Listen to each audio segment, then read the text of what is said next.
three elements that I think is important for the audience to understand here. One, that there's a playbook, and it is rally people in the dark, leverage social media,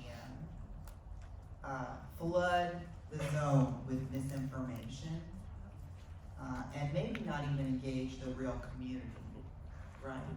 And then attack an individual. And unfortunately, you know, in your case, you had people who came forward, and it still wasn't enough. But we need everybody actually to come forward who has knowledge of what is happening in schools. I want to say again, like, we believe, those of us on the stage, those of us who are in the campaign, all of you, I hope, in this room, believe that public education is foundational to this multi-racial democracy that we are trying to create. Where else do we all come together across lines of difference? And learning is hard. You know, these indoctrination claims are actually the easiest to undermine, because, you know, and anybody who's taught knows that you would, if you want to indoctrinate them, just like you said, Liz, you do a different thing. You would be focused on. Do your homework. Yeah, do your homework. And the banning of books or literature or ideas. You know, we have a reading crisis in this country right now, and yet we're taking books off of the shelf. You know, learning to read is hard.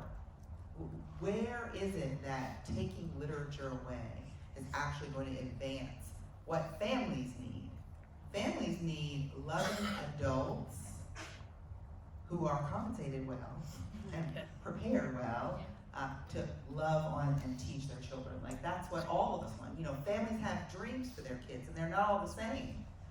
So we're not asking for that, but what we are saying is that education, and public education in particular, helps kids realize the dreams that they have with their families and bring them forward. So I do think it's important to note that, one, we have to fight the mis and disinformation with our personal experiences. Two, we always have to be suspect for things that are happening in the dark that only come to light to attack. And three, we cannot leave people out to dry when we know better. And knowing that we're not going to show up alone, I think, helps people sort of get motivated.